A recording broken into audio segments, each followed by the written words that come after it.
So this is Computer Science 305, Programming Languages, and today we'll be talking about, this is the first lecture on Ruby, the Ruby programming language. And so we'll be kind of walking through a few different things, but it will consist of a significant number of examples and might be extraordinarily long.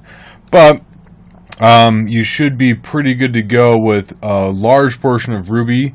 And then the following lectures will go into more depth on all these different concepts. So first off, Ruby is an interpreted language.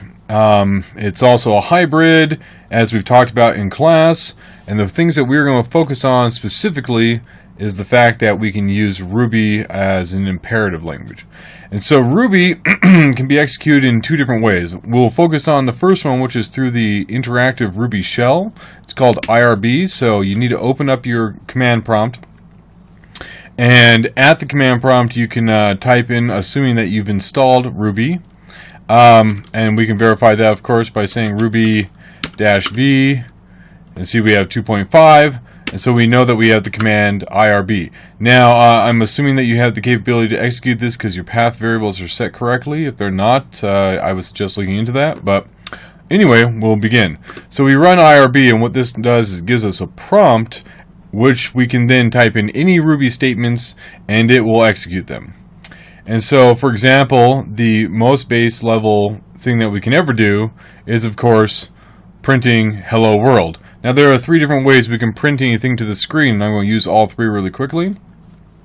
So the first one is we can just type in print, right? Or actually there's like four ways I can think of now that as I think about it.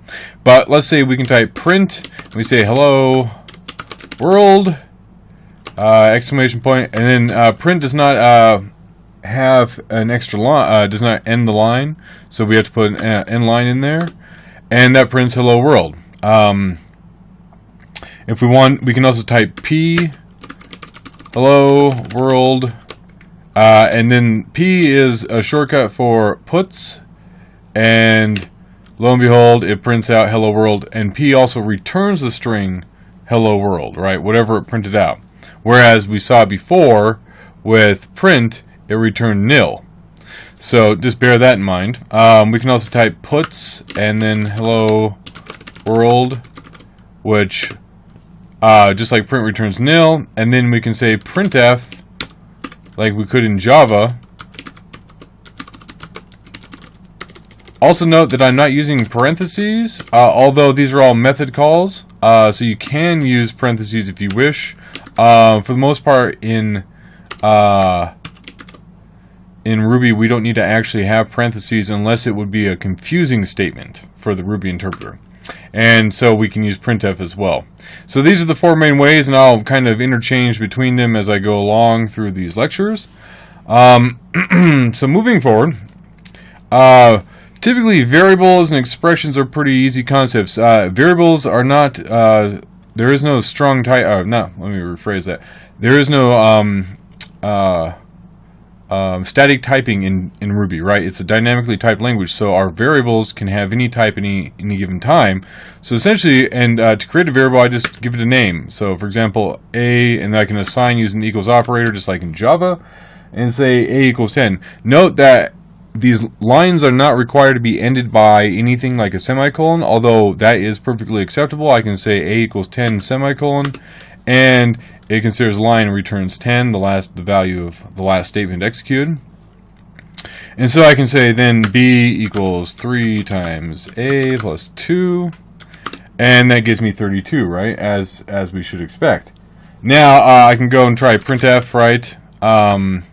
And we can say %d %d/n, and then we put in a and b, and that would give us should print out the two values, 10 and 32, and that's what we see. We can go ahead and do this again without parentheses, as I already mentioned before, and it will also work. So we can also adjust b, and we can now say b is equal to the string a string, and then we can have a new variable c equal to another string. So in Ruby, just like in, for example, Python, strings can be either delimited with double quote or single quote. Doesn't matter. And interestingly enough, then within those you can use the other quote without having to escape it. So then we can say print B plus and plus C plus new line, and I need to end that, would give me a string and another string, right? Alright, so that's your basic expression concepts. We can also do a few more things. Let's say, just like in any other language, we have the same capabilities to, let's say we have x equals 4, we can do relational conditions. So if we say x is less than 5, that comes out to be true. If we say x is less than or equal to 4, that's also true. But if we say x is greater than 4, that comes out to be false.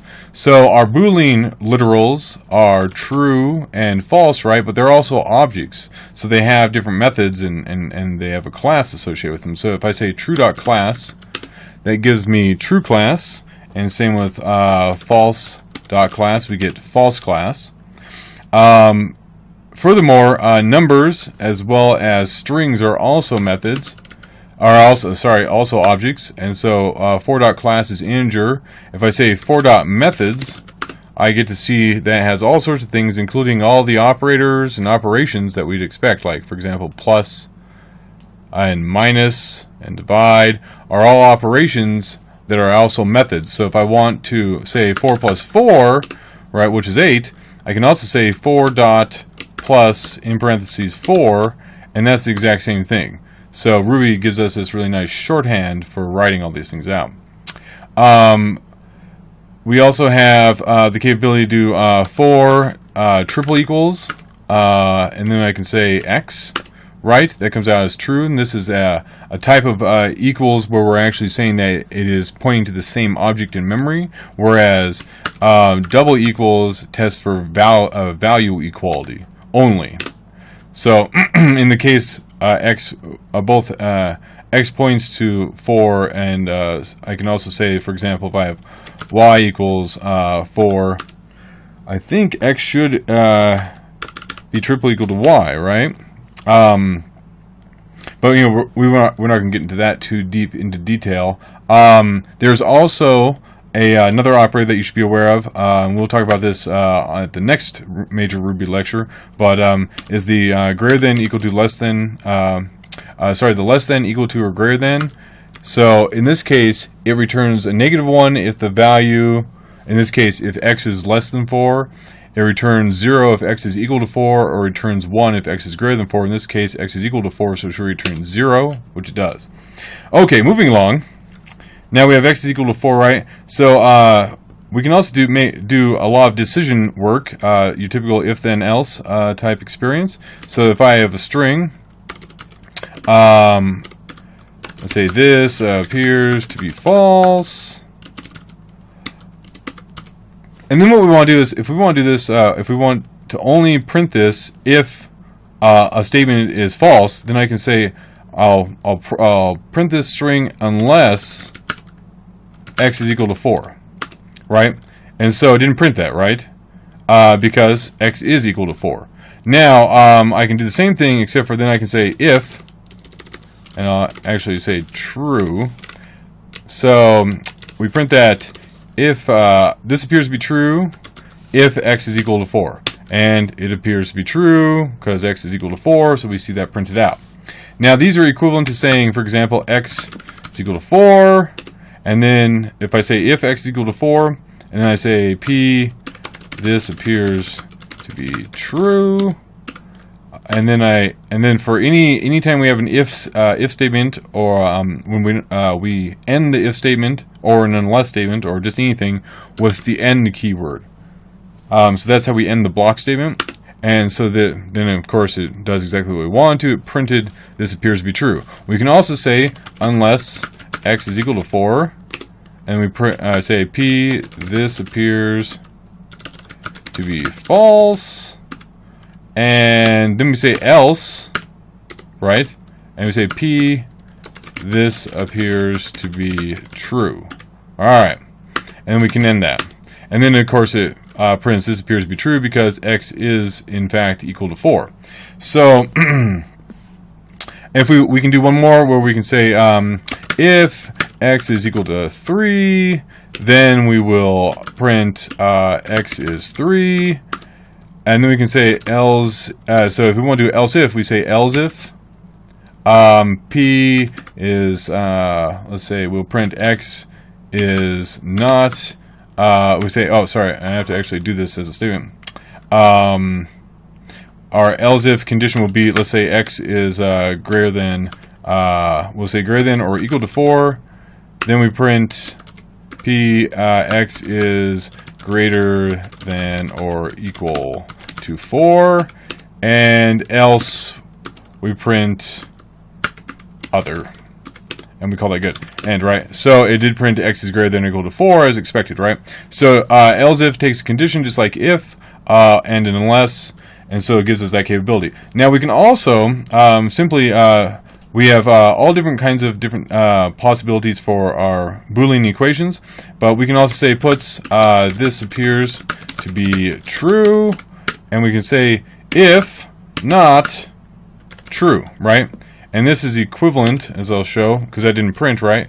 Obviously, it won't print because not true can never be true. We can also write that out as we would expect from Java with the exclamation point. So it's a little more Ruby-esque to use the actual word not. And I think it looks cleaner, but that's my opinion. Furthermore, we can also use, just like we did before when we were doing the printing with the conditional unless or ifs at the end, we can also do something similar with while. So we can say, let's say we have an assignment x is equal to x plus 1, and then we can say while x is less than 10, and so this will execute until x is equal to 10. And then we can take a look, what is x? Well, x of course is 10, right? Now we can do a very similar thing. We can say x equals x minus 1, and now we can say until some condition is met, where we want to say x is equal to 1. And then, now we can look at x again, and we see that it is 1. All right, these are equivalent, right? We can write the until and the while statement just like we did with an if. We can say while x is less than 10, x equals x plus 1, and we'll just print out x, and we say end, and that prints from, because x started at 1, prints 2 through 10. We know that x is 10, and then we can do the same thing. We can say until x is equal to 1. We can say x equals x minus 1. And then we print x, we say end, and lo and behold, it gives us 9 through 1, as we expected. Alright, so that's the pretty easy day stuff to do. Very quick intro to Ruby. We'll continue on. In Ruby, so what we'll do is we're going to shift now from writing code inside of the Ruby interpreter, and we're going to shift to and you can escape the Ruby interpreter by, I use Control D there. If I run it again, you can type, I believe, exit or quit. All those will get you out of the interpreter. To run a Ruby program, let's say we want to make a really quick one, right? So I will use VI for this. And we'll call it ex1.rb. So Ruby files all end with the .rb extension. And so now we're inside this. One of the things I did want to note was sometimes you have to create these types of variables that are called global variables. And so global variables start with a $sign. You don't have to do this for all of them, but if you want to access these variables inside of, say, object or class or a module that you make, which we're not going to go into any of these things, but just for future reference, you can. So we'll say greeting is hello, right? It's our global variable. Also note that comments in Ruby for single line comments start with a hash mark. And then we can say puts, and now inside, so before we used, for example, dollar greeting, and then we can say plus, and we can give a name like, say, Prudence, right? And this will work. Another way we can do this is to also, instead of having to use string concatenation the way we did, we can use another thing called string interpolation, which requires us to use the double quote string. And what we can do inside of the string is put a hash mark followed by curly braces, and anything inside the curly braces will be executed as a Ruby statement, and the value returning from that statement will be converted to a string and then displayed. So in this case, we can put $greeting and then Prudence, and we'll get the same thing. Actually, let's make that different. Let's say Isaac, and we save that and we run it. Now we can run a Ruby file at the command line by calling Ruby. We say Ruby and then ex1.rb, and we run it, and lo and behold, we see